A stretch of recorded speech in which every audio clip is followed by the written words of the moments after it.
Good evening, listeners, and welcome to another rendition of Modern Horror Stories with Carrie Blanche. Just before we jump in, I want to give a quick shout out to our sponsor, Smithies, serving you the best special effects makeup you can get. Use the promo code CARRIE to get 15% off your first purchase.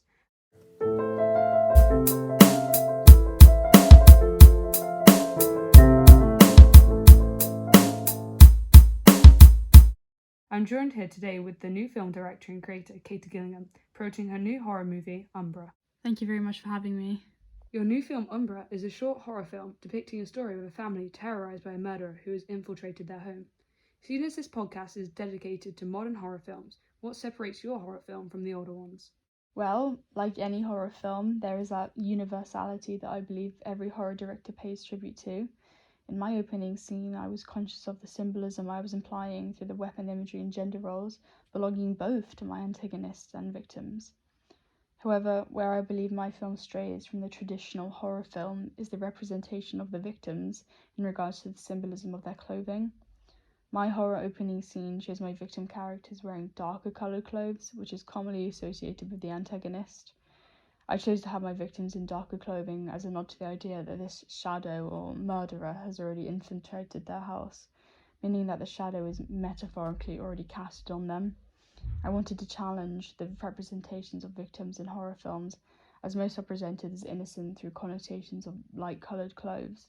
However, I wanted to add depth to my scene and hint to the audience that the fate of the victim characters have already been decided, as in theory, they had already been touched by this shadow.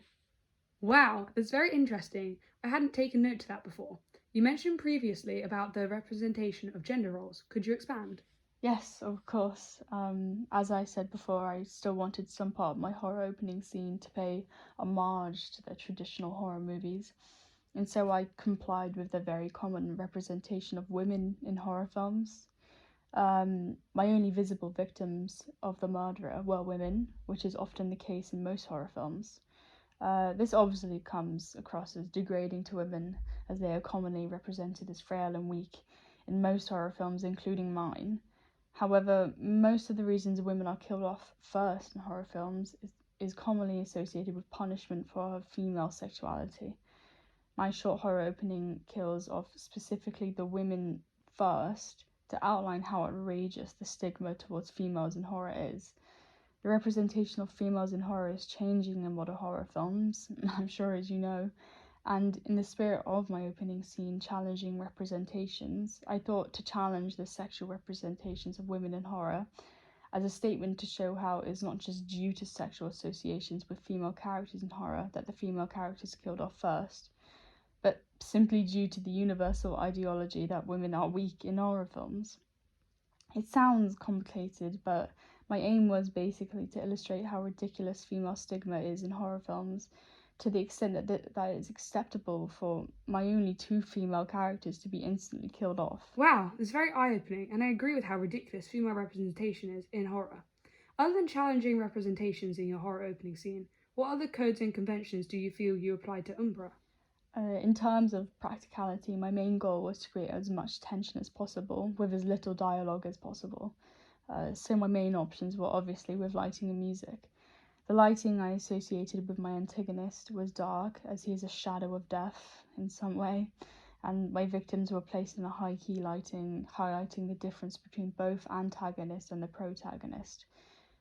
Because my title, Umbra, is the Latin translation of shadow, it was important that my scene showed the antagonist coming out of the darkness and into the light, cast behind the victims, just as a shadow would. Equally, I added gore aspect with special effects, makeup and fake blood to comply with the traditional codes and conventions of horror.